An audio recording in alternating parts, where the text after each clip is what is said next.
This is fun. I got a stain on my camera that makes it look like I got something on my forehead, which is, you know, that's always fun.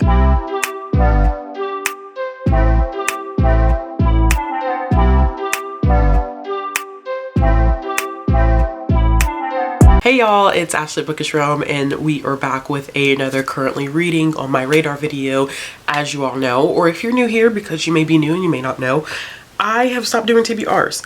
TBRs stress me out, and it really isn't a way to hold myself accountable. It really doesn't help me hold myself accountable. It really just adds more stress to my life, and I don't need my cortisol levels to be really high right about now. We're still in the middle of a global pandemic, so I decided that this year was going to be the year in which I just talked about things that I'm currently reading and things that are kind of on my radar. So March is a very special month in terms of what I want to do, because March is middle grade March, which I am so excited. I don't think I've ever officially participated in middle grade March, but I do read middle grade in children's books, and this has actually been going on for a few years now. Now this is being hosted by Books and Jams, Life Between Words, and the Curly Readers. So I'll make sure I'll leave all of their channels linked down in the description box below. It's from March 1st to the 31st. There are a couple of prompts that you can follow, which I also will leave down in the description box below. And they have a couple of live events. The actual group pick is The Brave by James Byrd, which I believe I wanted a copy of this anyway, so I'm glad that they decided to go ahead and make this the group pick. So I do have some middle grade titles that I want to read. I think that Books and Jam specifically is looking at reading 31 and 31 because of the fact that it's middle grade. Middle grade usually is a lot easier to get through. I may or may not go for the same thing. It depends. I have a lot of things that I am interested in reading in March, specifically comic book wise. I have been on my comic book binge lately. I always go through these moments where I read a lot of comics. I usually read at least maybe 3 to 5 every single month, but this month I've been like packing on the punch with my comic books, and that I feel like that's gonna carry over to March as well. So I just want to make sure that I am mentally prepared for that in conjunction with middle grade March. So I'm actually going to pull up my Goodreads, and I'm going to go through things that I am actually currently reading first, and then we'll go to the things that are on my radar. Okay, so the first thing that I see on my Goodreads right now is Music to My Ears by Tanzania Glover. I always get very weary about how I say her name. This is a Black love romance book that focuses on 2 characters that are part of the music industry who are complete enemies. They do not like each other. Their first interaction was completely horrible. I was actually shocked by how horrible their first interaction was, but it follows them, the series follows them over the course of 15 years, which I've never followed or read a book that follows a couple for that extensive period of time unless it was interwoven with other couples. So I think that's going to be interesting. I'm not that far into that one. I would probably say about 10% into that one. I'm currently reading Reaper of Souls, which is the second book in the Kingdom of Souls series. I'm not quite finished with that one either. I am still making my way through that. I hit a huge reading slump in February because I was reading some really tough books, and it slowed me down on my read of this one. I am also reading Sensational Spider-Man number 3. So I'm going to go ahead and explain this now and try not to be super long-winded with it.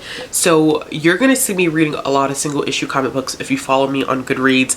I am currently reading some issues to prepare. Essentially what I'm doing is preparing myself for the current Marvel event that's happening right now, which is the King in Black event, which is this crazy event that a group of writers have been preparing for the past like 2 years.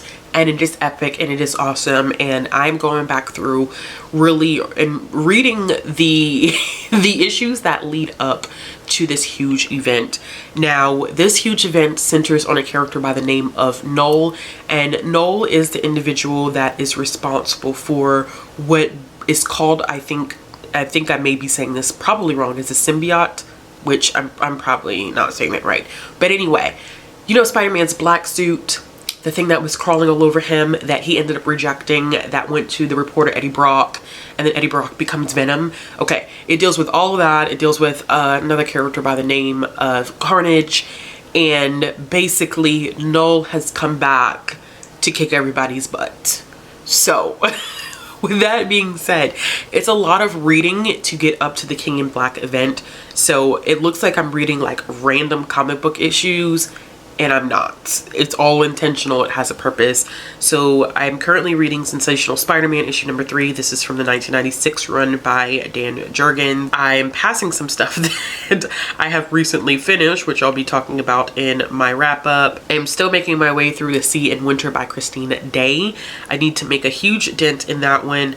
I think by the time that this video goes up, I may have already finished Ties That Tether. I'm currently listening to this one on audio, which it's interesting. I am gonna have some thoughts about this one. And the last thing that I have that I'm reading digitally is A Taste for Love by Jennifer Yen.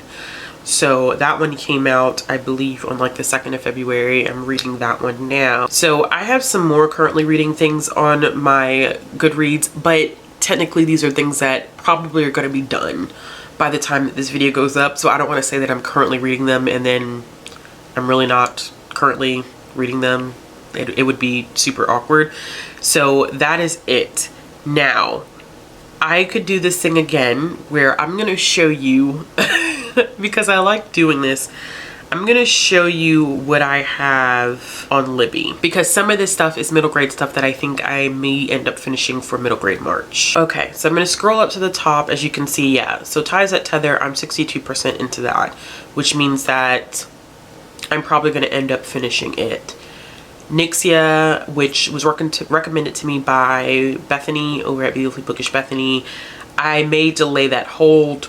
X+Y is a book about gender that I'm interested in reading. I may have to put that back on hold again. But this middle grade book by S.K. Ali is one that I'm really interested in reading, which will be probably finished within the first couple of days of March because it's due in 10 days. This Close to Okay, How the One-Armed Sister Sweeps Her House, which I've been hearing a lot. The Bad Muslim Discount, Monkey King, Long Time Coming. So these are ones that are like high priority that I need to get done because people are waiting. But other things I do have, Echo Mountain, which I believe that Books and Jams actually had this on her list for middle grade March. Disability Visibility, which is one that I'm interested in reading because I just finished an Alice Wong book, so I'm looking forward to reading this one. Lupe Wong Won't Dance, which is one that I was looking forward to last year and I never got to it. The Library of Ever, Chance, Black Brother, Sandry's book, which is a book that was recommended to me for the Circle of Magic series. Nancy Drew, The Miraculous, The Blackbird Girls, A Good Kind of Trouble, and The Kindest Lie. So I have quite a few middle grade titles on here that I'm really interested in picking up.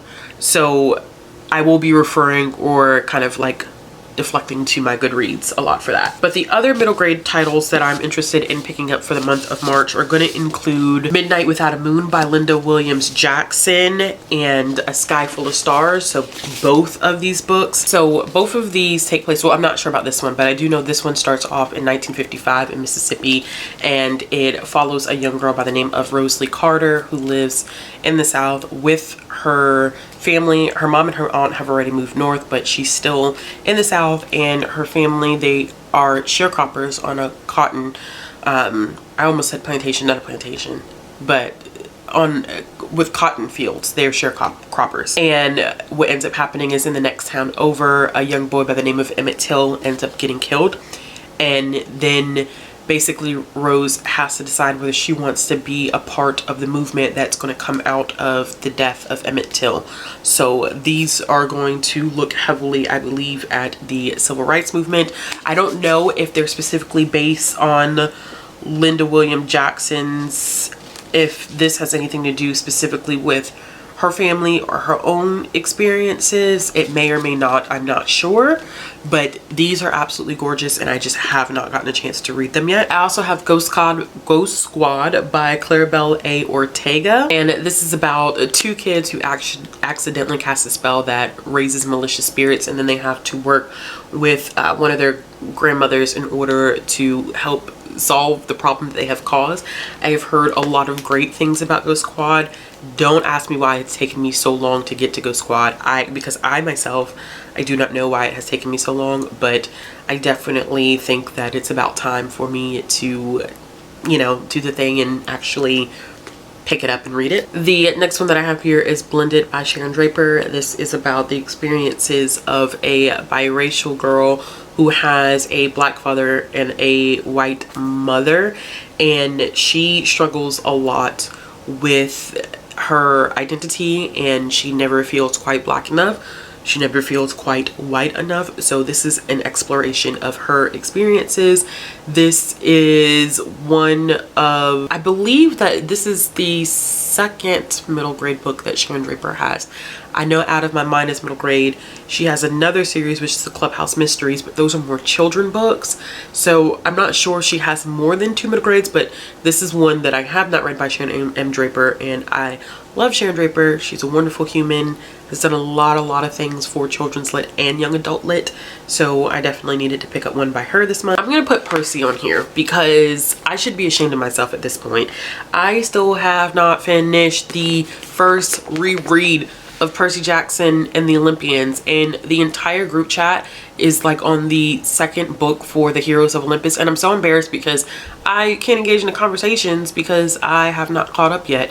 It's absolutely ridiculous, but I haven't done it, so it kind of sucks. But I gotta push through. I don't know what's holding me up. Like, I started making some really good steam on reading the Battle of the Labyrinth, and then I just kind of slowed down, so that needs to change. I also want to catch up on the Wings of Fire series. This is book number 4, I believe. Yes, this is book 4, and this book focuses on the Night Wings.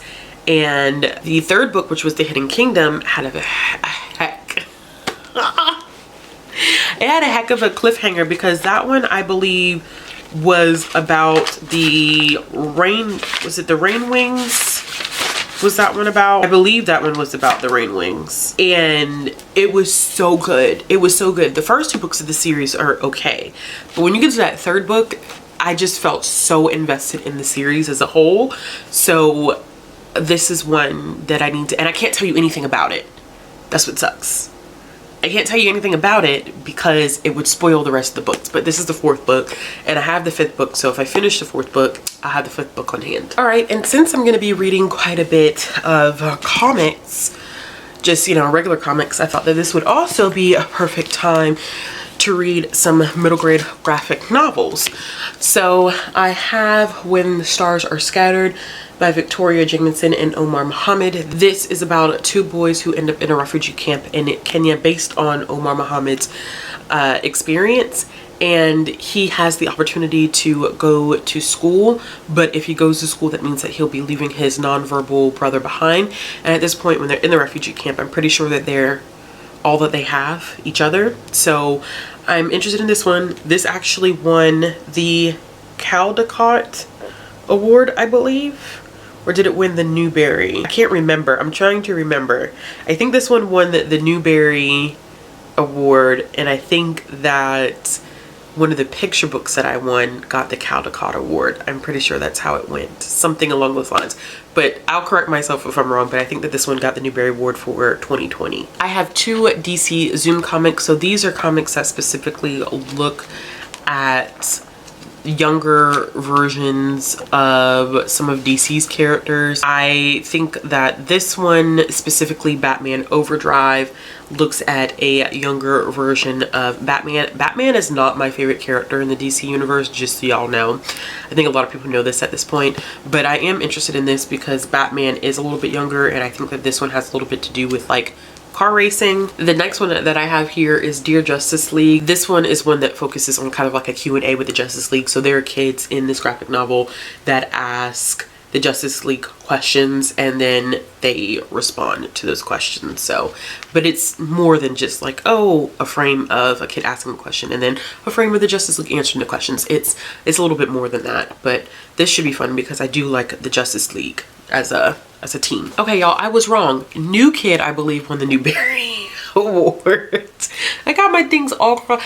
I think maybe that one won a Caldecott Honor or a Newbery Honor. I don't know. I'm talking about when stars are scattered. But I do know that New Kid is actually a Newbery Award winner, and this is actually based on Jerry Craft's, I believe, his own experience. But it's about a 7th grader, Jordan Banks, who ends up going to a school. So not only is he new and going to middle school as just as a kid. I mean, going to a new middle school as a kid, it's probably one of the hardest things. I've done it. I went to a different middle school every year, middle school. So different middle school for 6th, 7th, and 8th grade was not fun at all.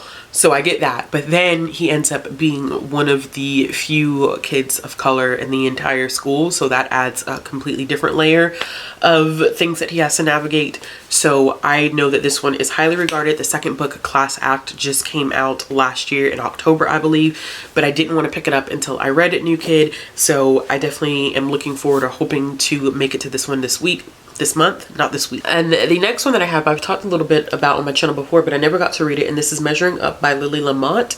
And this is about a young girl who is trying to navigate her experiences being a part of her Taiwanese family, and then also being a part of friendships that she's developed in America, the cultural differences in there, and how she has to navigate those cultural differences.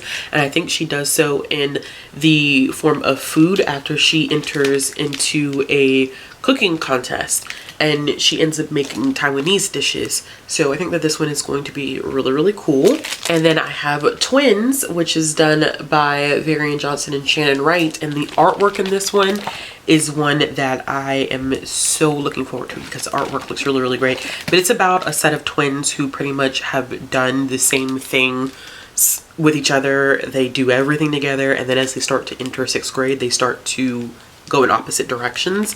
So I think that is one of those things, like, how do we navigate not only starting middle school for the first time, but when your twin sister is your best friend, what do you do when they are no longer your best friend? Or, you know, you start to grow apart because you're becoming just different individuals. So that's probably going to be a really, really interesting conversation. I mean, the artwork in this is really, really good. So that alone makes me excited. All right, y'all. So I think that's going to be it. I am not going to go through the comics that I plan on reading in March because honestly, it would just end up being too complicated for me to do that. Like trying to explain what comics I'm going to end up reading because it's a lot of single issues and I don't want to drag y'all through that. It would just be too much. So just keep your eye on my Goodreads as I start to read those single issues. Anyway, if you like this video, give it a thumbs up. If you want to see more content from me, click the subscribe button. If you are interested in following me on social media, all those links will be down below in the description box. If you are interested in supporting the channel, all those links will be down in the description box. Let me know what is on your radar for March. Are you anticipating participating in middle grade March? Are you planning on reading in middle grade? If you don't read middle grade, like, what are you reading in March? As always, y'all, I hope you have a wonderful day, and I'll be back with another video soon.